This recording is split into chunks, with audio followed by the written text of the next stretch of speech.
Warning, homeschoolers, Puritans, and those with sensitivity to certain topics of a sexual nature. This podcast contains sexual references and themes throughout, usually in an academic but always in a comedic sense.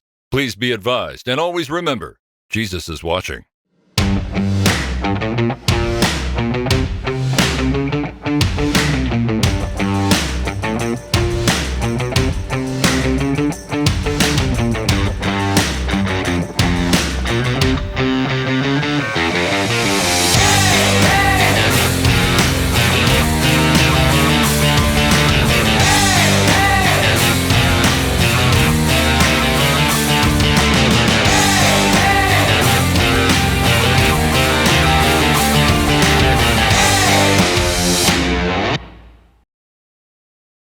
Hello, please purchase things from our store. We make stuff, you buy it. We make things, you buy things. There is B on thing. Oh, look, fantastic product. B. Very Tumbler. shiny, great cost, excellent quality. You buy now. Buy now, shop.babylonbee.com. Repeat. Purchase Tumblr today. Hubba. We're talking about sex today. Whoa, okay, slow down, Kyle. There might be kids in the car.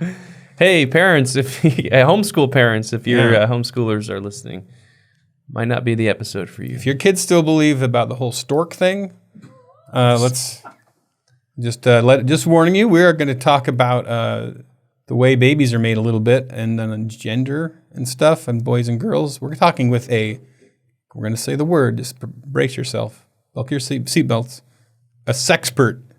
That's an expert on sex. It's the two words. It's a compound word. No, it's not. It's an invented word. Just mashed together. So we're talking to Dr. Debra Soh, a Canadian science columnist, author, and former academic sex researcher, according to Wikipedia. She has a podcast called the Dr. Debra Soh Podcast, if you would like to hear her talk about all these things in more depth. Now, and with Debra less stupid questions. Doesn't have an H. It's Debra, but then Soh does have an H. Huh. She's the opposite of what I would have expected. Think. Yeah, so she's always keeping us guessing. Yep, keeping us on our toes. And she also classic Debra. A book called The End of Gender. And it's not that she wants to end gender. No, she's saying that people are trying to end it. So she's one of these people, kind of like we had. If you enjoyed the Abigail Schreier podcast we did, similar conversation, talking about just all this trying to, turn all the genders into one. They're trying to both turn it into one meaningless gender, but also a gazillion genders at the same time. We're not clear. She tries to help us clear that up. Yeah. We get into the myths. We even talk about, I think one of the unique aspects, we talk about Christian purity culture with her a little bit. And then also in the subscriber portion, we talked about, she researched strange fetishes. Like furries? She mentioned some of them. Furries and clowns and other stuff like that.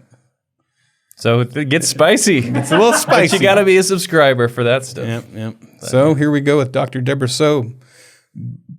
Buckle your sex belts, because we're going to talk procreation. Nobody has a sex belt. All right, Dr. Debra Soh. Here she is. She's on the Babylon Bee podcast. Yeah, this is happening. We're here to talk about... Hi, guys. Hi. This could be the most awkward conversation you've ever had about sex and gender, considering we are... I hope so. I'm looking forward to it. heavily sexually repressed Christian men. And but we're going to power through this.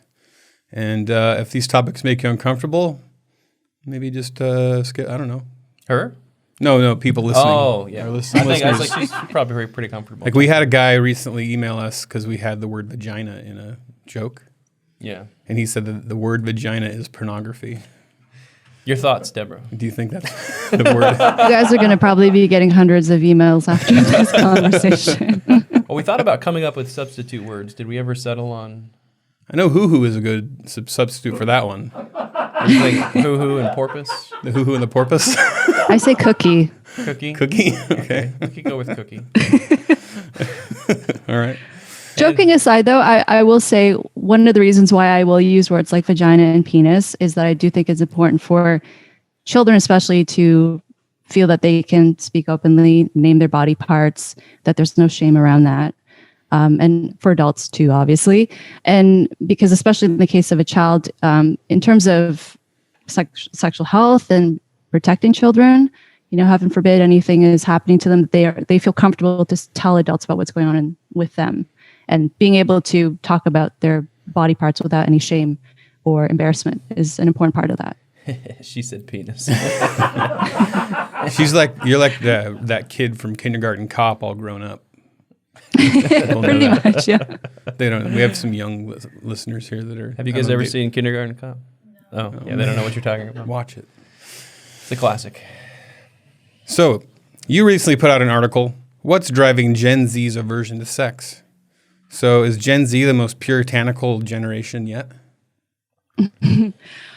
I'm not actually sure. I do think there's something interesting happening with that generation. So that article I wrote for Newsweek, and we've been hearing about how Gen Z millennials are not having as much sex as previous generations.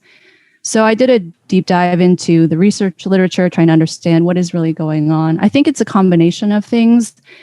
Probably the number one thing is when we're measuring sexual activity. So when researchers ask about how much sex are you having, those questions don't typically pertain to online sexual activity. So things like camming and sexting are more prevalent nowadays than in previous generations. So that could be part of why we're not capturing. It appears as though Gen Z is not as sexually active as previous generations.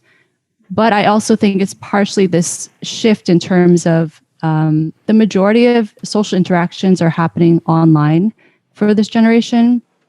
Most of their hangouts are with their friends online. So it's different, but there's not as much of an emphasis on spending time in real life with people. And then also that generation is moving out at later in life. So they're older when they're getting married.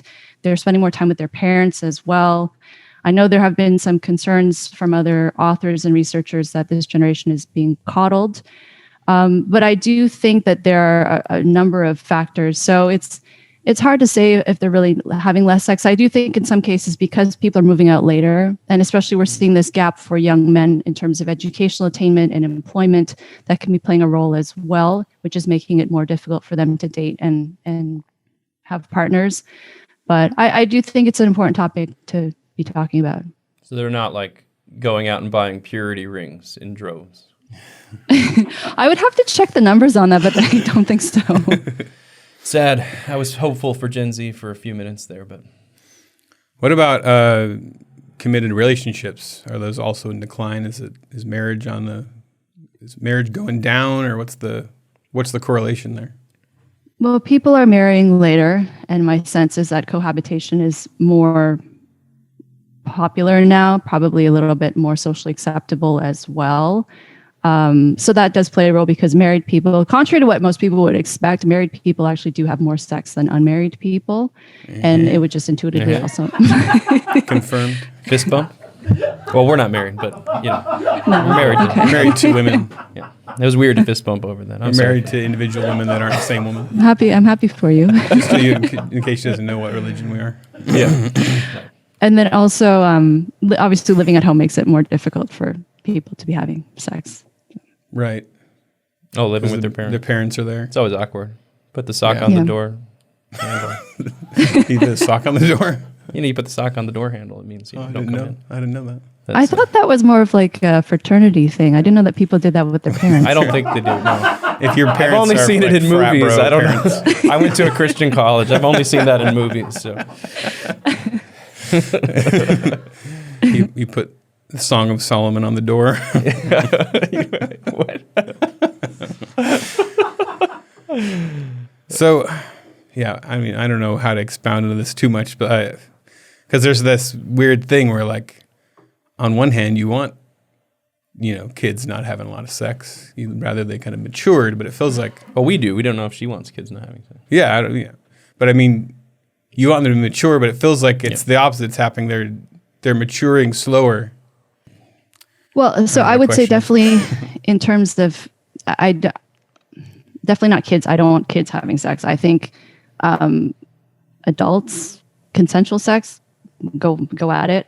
But I do think if this lack of sex is due to factors that are negative in someone's life or is holding them back, or in the case of if, say, people are choosing to go online to interact with partners virtually instead of having a real life in the flesh relationship, you have to wonder why is that, because that a virtual relationship is never going to substitute the real thing. And so if it's because of, say, social anxiety, or because they don't feel that they're able to get a partner in real life, or they don't feel attractive, or they have low self-esteem, those are things that need to be talked about. But I think as a sexpert, I call myself a sexpert in the end of gender. I am, thank you. My wife calls me that. Fist bump. Boom. I do try to take a very pragmatic approach. I think if people want to be having tons of sex, that's great. If someone is a little bit more traditional, and they prefer to be more selective about whom they choose to engage with, and that's their right too. We at the Babylon Bee want to clarify when she says "go at it," that you should be married first. All right. Well, so you put out a book, your latest book, The End of Gender. You could have called it Gender's Game. No, I don't know. Ender's. I don't know. I feel like there might be something there. A mixture of words Gender you could play ender. on. Gender ender. Yeah. No, I don't know. That would have been a good one, yeah. You debunk 9 myths about sex and identity. So we want to run down your myths. Are you cool with us going down your myths? All right. Number 1, biological sex is a spectrum. Myth. Myth. So, where'd this idea get its start? This is really popular now. It's a spectrum. Is this from Kinsey? Where's it start?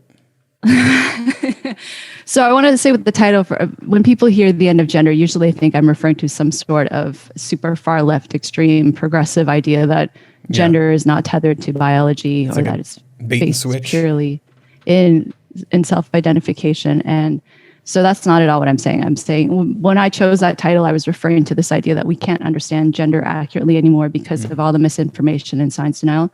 So this idea about biological sex being a spectrum, my sense is it was coming from a place of activists wanting to advocate for intersex people, which I agree with. I do think intersex people should have autonomy because there is a history of intersex babies. So people who are intersex have a combination of male and female characteristics. And historically, babies who are born with an intersex condition would sometimes be forced to undergo surgeries that they may not have wanted.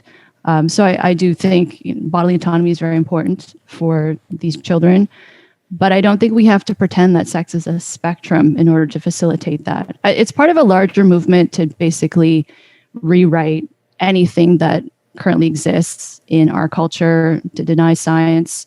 So biological sex is determined by gametes, which are mature reproductive cells. So you have eggs and you have sperm, and there's nothing in between those two things. So it's binary. Binary.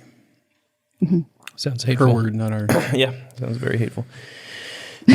Well, and the weird thing too is we on the right, and I don't think you identify as being on the right, but for us on the right, No, it's I'm like an old school liberal, yeah. Old school liberal, yeah. So for us on the right, it's it feels like, we have this thing where 99.99% of people can agree with, or are born with, just being, boys have a penis, girls have a vagina, and then you have this a couple of people that have, like you said, the intersex condition, and we rewrite everything to accommodate that, versus going, well, here's the normal, and then there's a few people that don't fit in that. So it's weird to me that to rewrite the entire rule set for, a small group, and maybe that's more where progressives approach it from.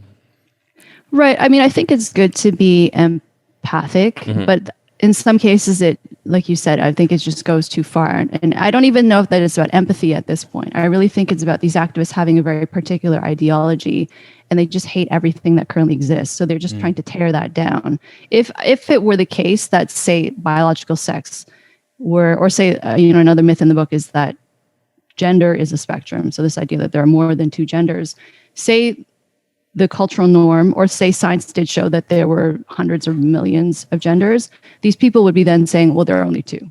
They just want to turn things upside down for the sake of it.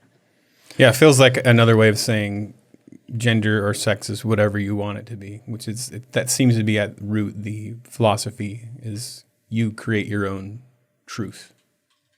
Right. I guess if we get philosophical, you're a scientist, not a philosopher. But. Yeah, and I think it's part of it is because these activists don't have any sort of scientific training, which I don't hold against anyone. I think, the only reason I know any of this is because this was what I studied in school, and now this is my job. So I don't hold that against anyone. But it's their, my sense is there's this willful ignorance, and it's an intentional choice that they don't want to understand. And then what you also have are some scientists who have gone on board with this, and you see also scientific, this is the most disturbing thing, when I see scientific and medical organizations going along with this stuff, because you would hope that someone would have the guts to stand up to the activists and say, no, this is where we draw the line. We have empathy. We can, take into consideration these outliers and be compassionate, but we're not going to rewrite science in a way that's unscientific to suit your particular goals. But that's exactly what's happening. So I think the scientists who go along with it, they're doing it either because they are overly empathic or because they know it's going to help their career. It's going to help them move forward.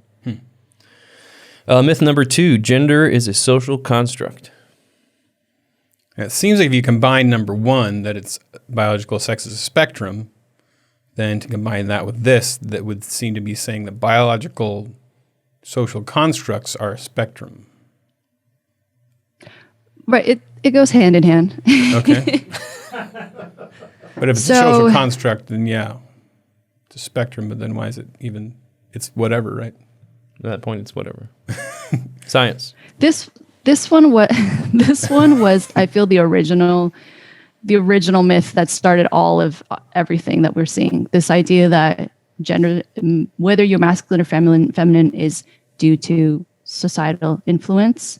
So I wrote about James Damore's Google memo when that happened. That was 4 years ago now, and I defended him publicly. So I just want to say in my book, I have all the scientific studies cited. So if your audience is interested in learning more about these subjects, they can read the book, read the individual studies. I did write the book at a reading level. I would say that teenagers could easily read it as well. So if this would be a good way to fight back, I think, in terms of the nonsense that is being taught in the education system, because I would get a lot of parents asking me about this and asking me for resources. So gender is definitely not a social construct. It's whether you are masculine or feminine is due to hormonal exposure in utero. And so higher levels of testosterone are associated with more male typical behaviors. So that's the case whether someone is male or female. So if you have a little girl who is more male typical, she was probably exposed to high levels of testosterone. So what is the line and the difference they try to draw between sex and gender? Because I always get confused by that. So my sense is some people will use the word gender across the board because they don't want to use the word sex. So sometimes people will say gender when they're referring to sex. So sex, as I mentioned, is biologically based, as is gender. But gender refers more to someone's internal sense of how they feel about their biological sex. So I understand some people are skeptical of this idea of gender because they say, well, this is just a feeling that you have. What evidence do you have for this? But I think it's more apparent in people who are gender dysphoric. So these are people who are unhappy with their birth sex, so they identify more as the opposite sex. Gender is more so about its identity, and then gender expression is related to that. So gender expression is how you express your gender. So whether you are masculine, feminine, in terms of your hair and your clothing. So going back to your question, I think a lot of people use the word gender when they're referring to sex. So when they talk about gender reveal parties, what they're actually referring to is a baby's sex. But people don't want to use the word sex, so they say gender. Sex reveal party. And then there are some people who... I don't know if I would go to a sex reveal party. Yeah, there's something about it that just doesn't... be all about it. But I think other people... activists have really tried to separate these two things, even though 99% of people, their biological sex and their gender are the same thing. Activists have tried to separate the two to really emphasize the fact that someone can be transgender. So I support the trans community. I believe adults should be allowed to transition because research has shown that can help them feel better from their gender dysphoria. But I don't think we have to lie again it's just not accurate to say that sex and gender are completely separate things. And at the same time, they're not exactly the same either. And so how do you balance, or how do they balance the idea? Because you'll hear both of these are common slogans. I was born this way, and it's a social construct. Can you have both? Well, yeah, but that's one. I mean, there's so many hypocritical points like that just doesn't make any sense. I have had some people say to me they think that so some people will say that a trans person has the opposite sex brain in their body. Other people will say that a trans person learns. So someone who say is born male and identifies as female learned what femininity is from the culture, and that's why. But that still doesn't really make sense to me, because why would they feel that way to begin with? It doesn't make sense, and I don't know how people manage to reconcile these ideas. It's the same thing. I'm very critical of children transitioning, because from a research perspective, that's not what's best for these kids. But some people will say, okay, a child who says that they are the opposite sex is that sex, and they should be put down this path of transition. But then also, if there are children who are gender typical, then that's somehow not acceptable. Or like you said, gender is a social construct. So if you have a child who is gender typical, they should be taught to not be that way. So if you have a little girl who's playing with dolls, she should be taught to play with trucks instead. Okay, well, let's move on. Myth number 3. There are more than 2 genders. So we've kind of covered this a bit, but I mean, you know, I don't know what number we're at, but there's a large list of genders now. Yeah. I guess my main question on this is, what's the damage in saying that there are more than 2 genders? Can't we just say that because it feels good? A lot of people are saying that. I mean, to your question about how many there are, it was 3 and then 5, and then I think it was like 72, and now it's millions. So, or whatever you want it to be. I mean, people can identify however they want. I would say the harm is that usually there's something else going on beneath that choice to identify as a third gender, or to say someone's gender fluid, or to make up your own pronouns.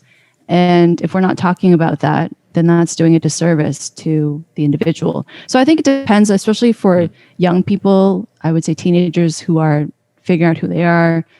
It's a little bit more understandable why they might gravitate toward different labels and try different things on, especially because gender is such a trendy thing right now. I think it's different when it's someone who has a public platform, who's deciding to come out as however they choose to identify. Potentially might be for different reasons there. But especially for young people, especially the ones who are identifying as non-binary, some of them are actually undergoing hormonal and surgical treatment. They're getting double mastectomies, and they're not being asked questions that should be asked of them to figure out why do they feel this way, and why do they feel that identifying this way is going to make them feel better. Because in a lot of cases, there are issues with, say, trauma. Sometimes there's some psychological comorbidity that is not being treated, and depression, anxiety. It's also very normal, I would especially say for girls, people born female, to hate their bodies after going through puberty, because there's such a drastic change in terms of development of breasts and a more womanly shape. A lot of young women don't like the attention that they get to their bodies as a result of puberty. And no one is saying to them that this is something that is unfortunately very normal, and it's not acceptable, but that's just part of the process of growing up and going through puberty. Instead, they're saying, okay, if you want to surgically alter your body, we'll help you do that. Hey, you, do you want to be woke? I know I do. I wake up every morning thinking, I really want to be woke. That's fantastic, because I have a product that meets that exact need that you just articulated right then. It's a new book called The Babylon Bee Guide to Wokeness, and it teaches you how to be woke. My entire life, I've asked myself, how are these kids these days getting so woke?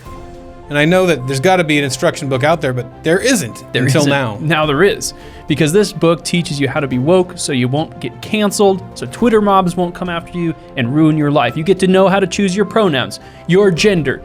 Buy this book so that you won't get canceled. You can order it today. I've seen a lot of the gender identities where, they'll describe it like, I'm someone who likes the opposite sex, but is scared to talk to them. And so my gender is you know, and I'm like, well, that's just called being shy or like being a teenager, you know. And like, I have a relative who identified as asexual for a long time, and then one day I found out she had a boyfriend, and I go, well, I thought you were asexual, and she goes, I found out I'm demi-romantic asexual, which apparently means that if she has an emotional connection, then she can be sexual. I was like, so you're a woman. That's what I always say. That's what I always say. That you're a woman. That's but she very, can't like, say that's normal. like a bad word for her. She can't just say that. Yeah. And is that That's damaging? Because I feel like that's the thing that drives me nuts. Is it feels like it's a locking in of a vision of yourself. Identity. And I think I do think that's dangerous, but I don't know how to put into words why it's dangerous to lock yourself into an identity. Just kind of pull it out of nowhere. Your point about not liking to use the word woman, that I find very upsetting, because I do think that's part of it. I see a lot of young women who identify as non-binary because they say, well, I'm not weak, or they hate getting their periods. So they say, okay, well, that means I'm not a woman. Or even if they just like to do things that would be considered more stereotypically male, like sports. I've heard some people say because they're good at math, they're not a woman. I find that very offensive. That is really sexist. And I'm not saying that because I'm Asian. I had another one, but I wasn't. I'm good at driving. Well, yeah, we won't talk about that. Bad at sports. When it comes to sports, I'm all woman.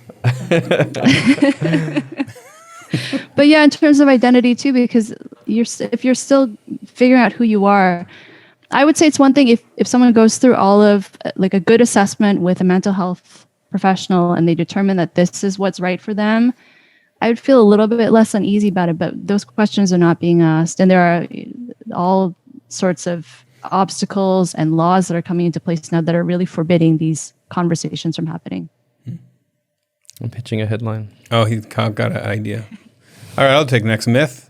Sexual orientation and gender identity. Sorry, let me try that again. Sexual orientation and gender identity are unrelated. So how much of who we are is wrapped up in our biology? That chapter, yes, I talk about the biological correlates of sexual orientation. And there's this, again, movement to say that gender is completely separate from sexual orientation, but they are very much linked. And especially when it comes to transition, for trans women, they have different reasons for wanting to transition based on whether they are attracted to men versus women.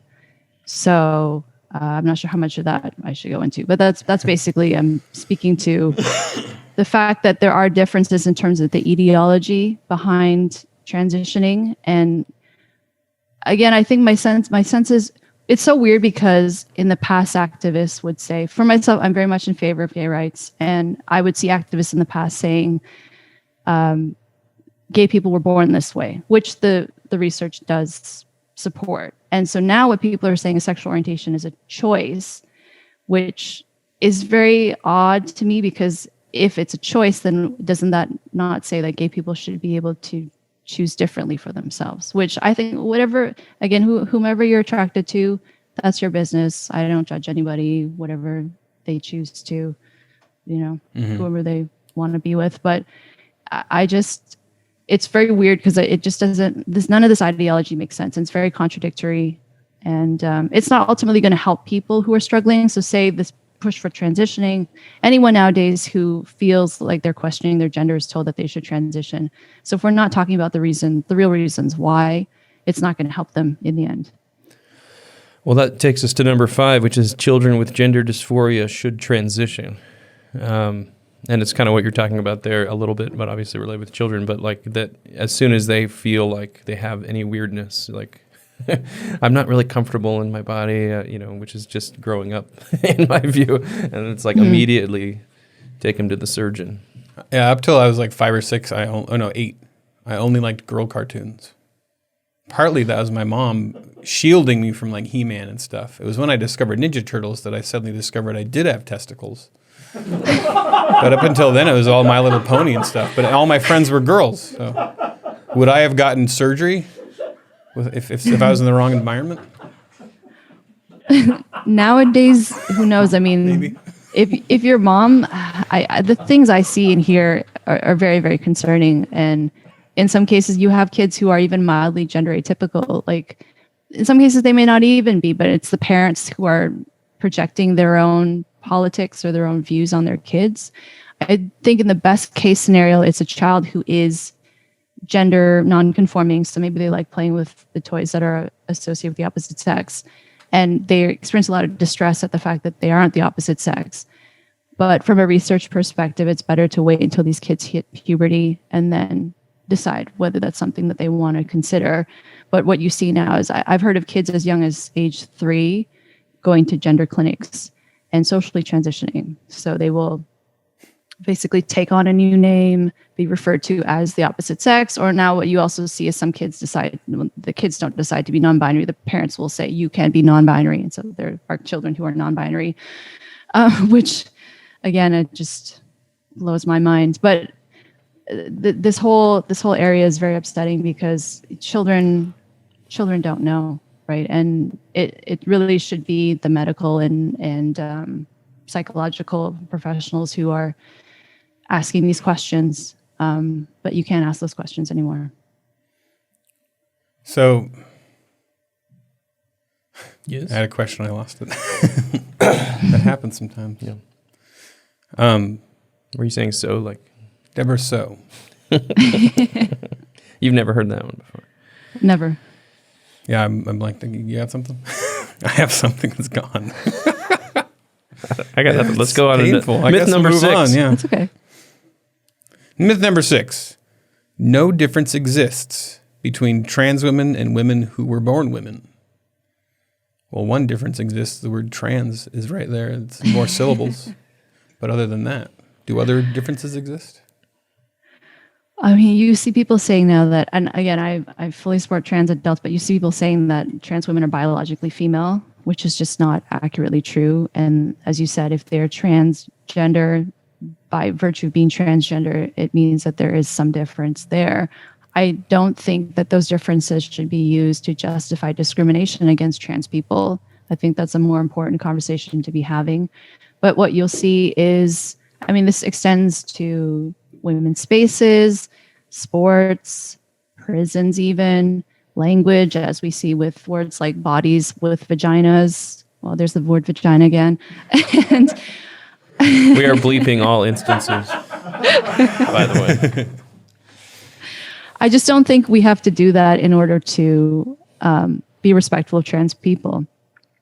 And I just want to say also to your audience, I'm not transgender, so I don't want to seem like I'm speaking for the trans community, but the most militant, aggressive activists that you see speaking very loudly about these topics and saying really ludicrous things, they do not represent most transgender people, everyday trans people. A lot of trans people have reached out to me, thanking me for my work and for my book, saying that they're horrified at the things that activists are asking for. And in many cases, trans activists are not even transgender themselves. In many cases, the allies have just decided to come on board to the cause. So I really tried to emphasize that, you know, when I speak about these issues, that I really think the activists are doing a disservice to the community because they are, I think more people would be on board with trans rights if they didn't have these militant activists going around shouting down people, being extremely aggressive, having books like mine pulled from certain retailers, things like that. Mm-hmm. Yeah, it seems like a trans person would, a lot of them, they have a very definite idea of what the opposite sex is and they want to be that. So it seems like the idea that there is no gender or that it's, you know, it's just all kind of made up, that kind of goes against that. You know, like they're just like, I want to be a woman, but then a woman's not a real thing. I don't know. Right. Or if there were no differences, why wouldn't someone be able to become female or male based simply on thinking it? Right. Why would they have to actually transition and undergo hormonal treatment and surgery? So it doesn't make sense. No. Myth number 7: women should behave like men in sex and dating. I don't understand this. Yeah, one. who should act like what that? now? Like what's? I don't even know what a woman is because that's like language, and then like women have to be like act like what? Initiators and all that. Is it? Yeah. Sorry, well, I mean, there's this, things.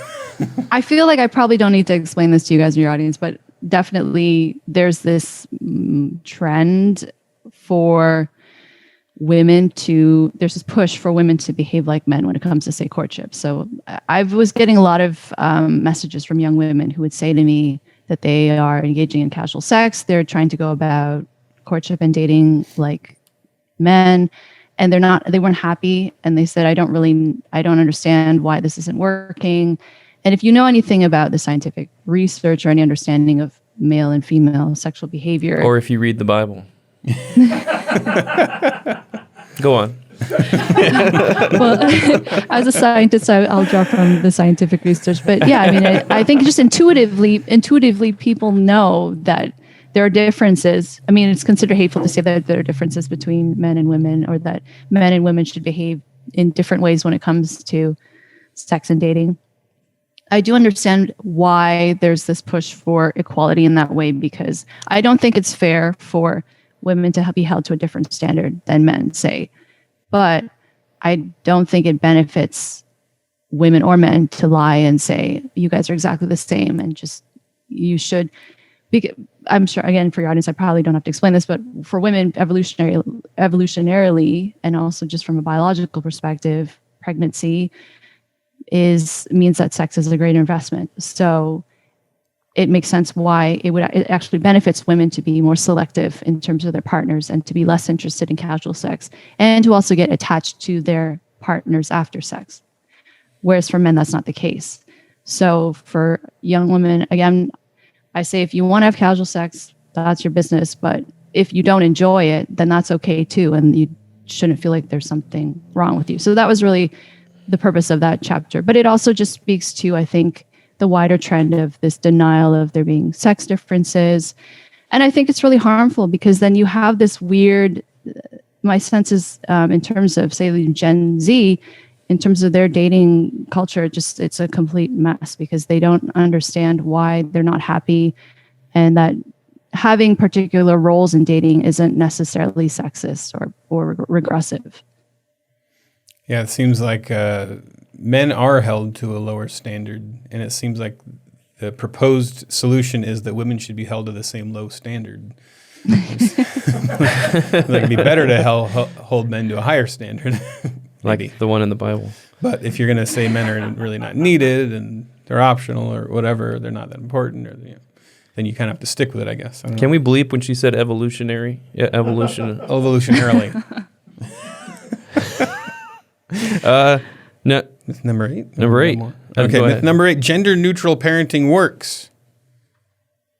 So what is the evidence for or against gender neutral parenting? Is this a thing? That's like Do when you have a people do kid and this? you're like, you are child. You call him progeny. You Hello, don't call him child. Hello, Son or offspring. daughter. You are my progeny. Yeah, there are some parents who are doing that. They won't refer to their kids as boys or girls. Or again, they'll say that they're non-binary. Babies was a trending thing a couple of years ago. Yeah, so this ties in with the myth number 2 of gender being a social construct. And basically, I think kids should be allowed to play with the toys they want, whether they're typical to their sex or more typical to the opposite sex, have the friends that they want. I do feel there's probably more so in progressive circles, there's this push for parents to really want their kids to be gender atypical.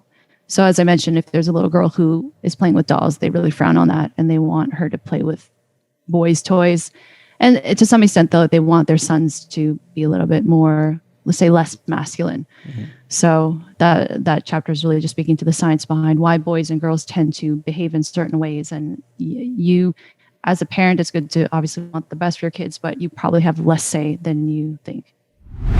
You know what the worst thing in the world is? It's when you're laughing at something and really enjoying it and you're not paying any money for it. That sucks.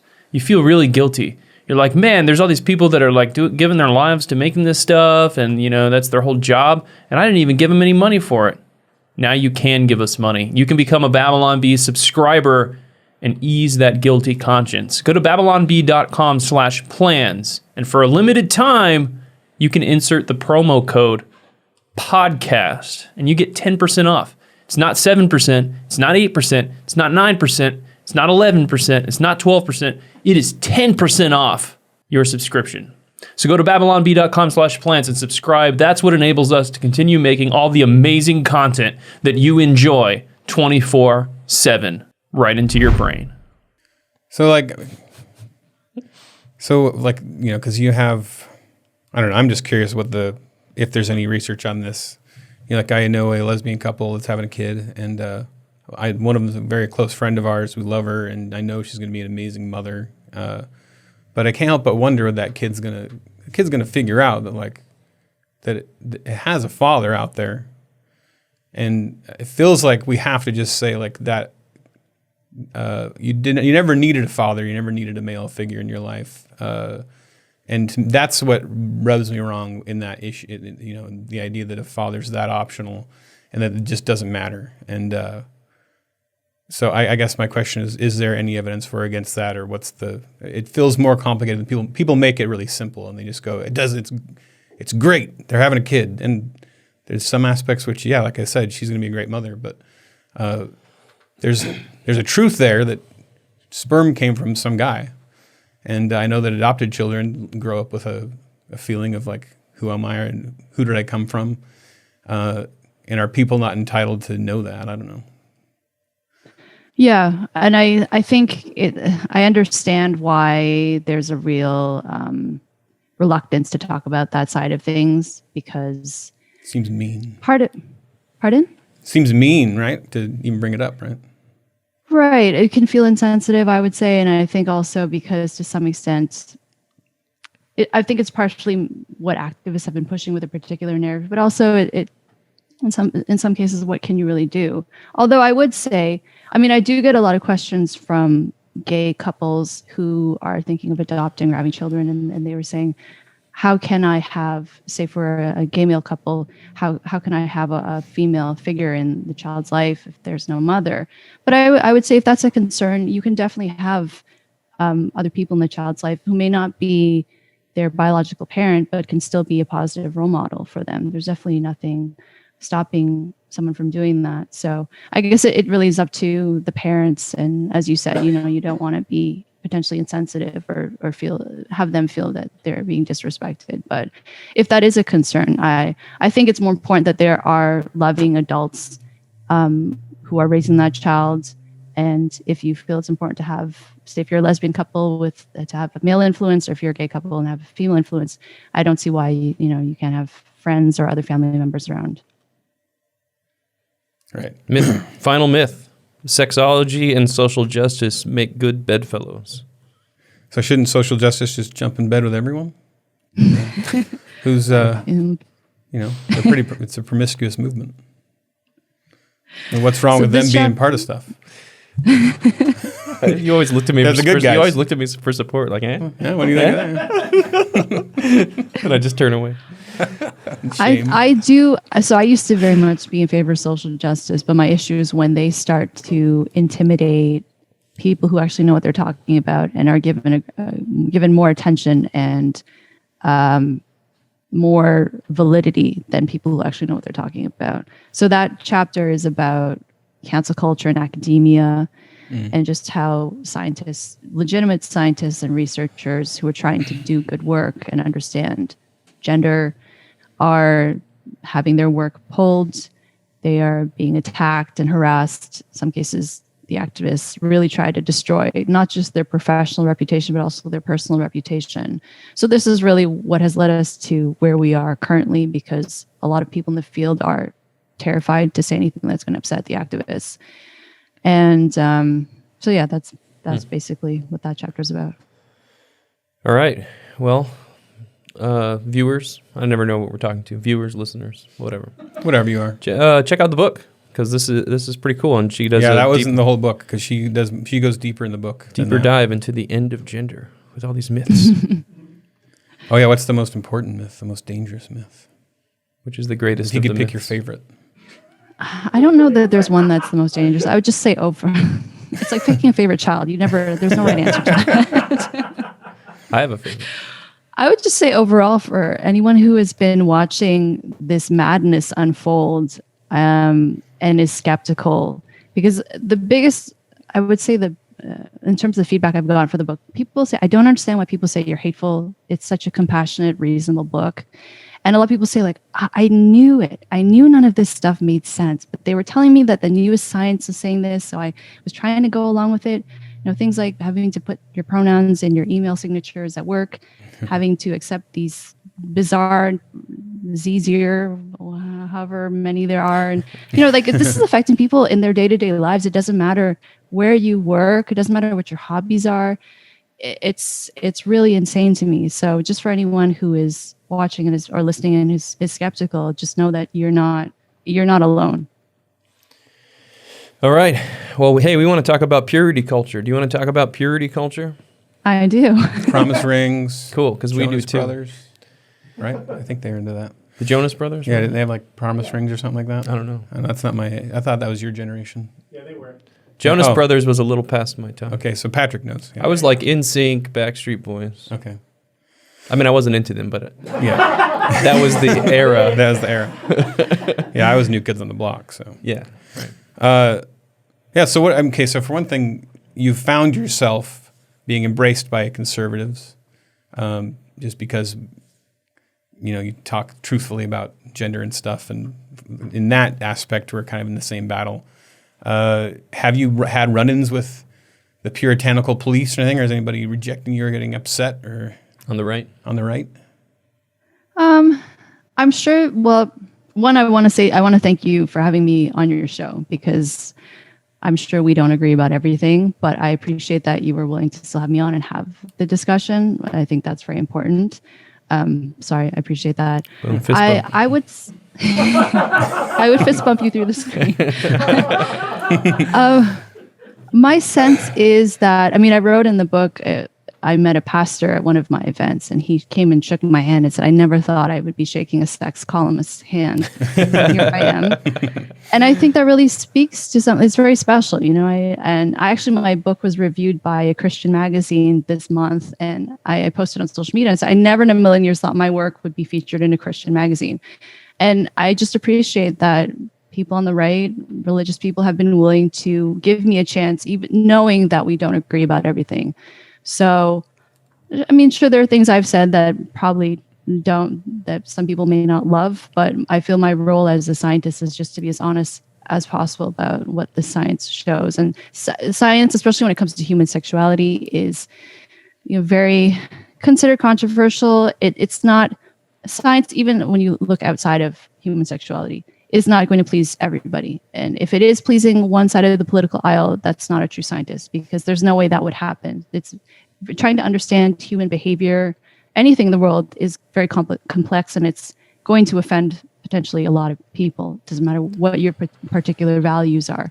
So I just, my goal with my work is to try and speak to people who are just open-minded and really want to understand what the truth is. And then the application of the truth, that's a different question. But it's more to me about, allowing the truth to be found. Saving sex till marriage. Yay or nay? So I respect anyone's personal decisions. Me personally, and I'm not even saying this as someone who studied human sexuality or writes about human sexuality. I just think from a very practical standpoint, you probably want to know what you're signing up for before you make a lifelong commitment. So I understand. I have a lot of respect for marriage and for not monogamy. I don't take those things lightly, but I also think in some cases, and when I think of the people that I talked to when I used to do research, you'd have some people who were married for decades, but they were so unhappy in their sex life, and they might really love their partner. But if you are not sexually compatible, that love and that compromise can only go so far. I think a lot of couples can make it work, but you probably want to, if you're not having premarital sex, which again, I respect anyone's decision, you probably want to at least be talking about it and what your expectations are in terms of how often you want to be. I don't know, how much trouble am I going to get you guys in? How often you expect to be having sex, or you'd like to be having sex, the kinds of sex you want to be having, because that's very important in terms. No, I'm just joking. No, yeah, I've met couples that they never talked about what they actually wanted to do. They just suddenly got in bed and they thought that was going to happen once they got married, and then the other one's like, I never want to do that. Yeah. Expand on it. And No, hoo-hoo.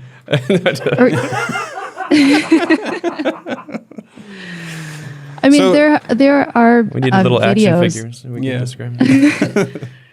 Well, I mean, you can look up videos online of people who have never even kissed before getting Right. married, and it's a sight to be seen.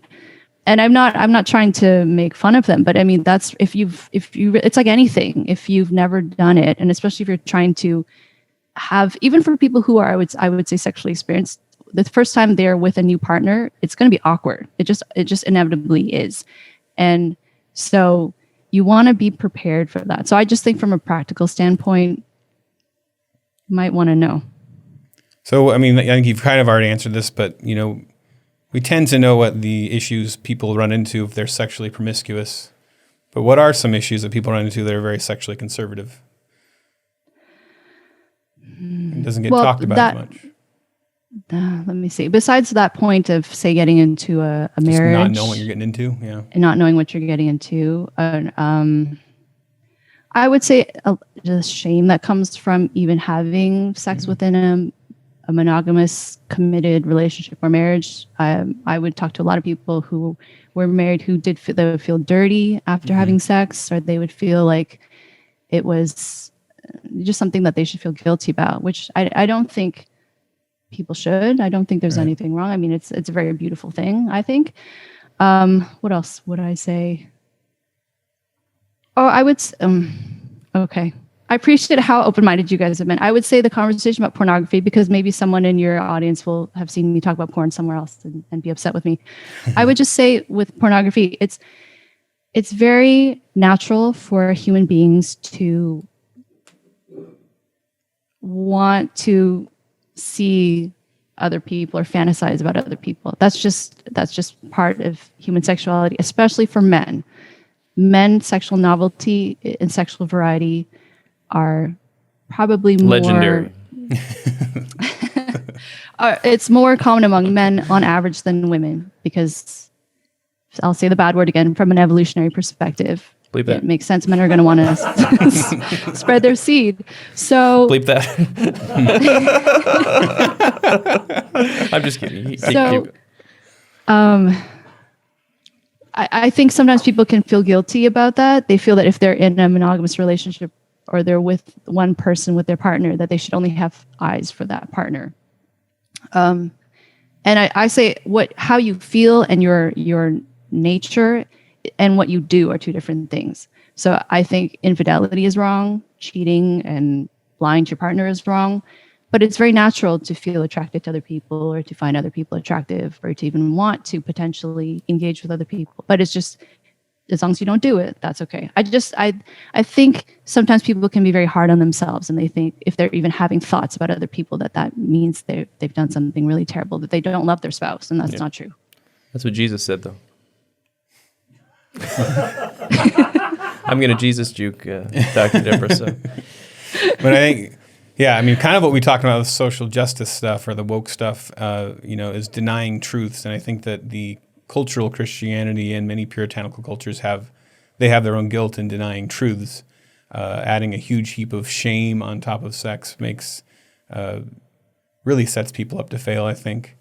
And I think that's a problem. I mean, even the guy who says the word vagina is pornography, in his worldview, God made the vagina. Like, he literally, like, created it. Yeah, right. He thought of it.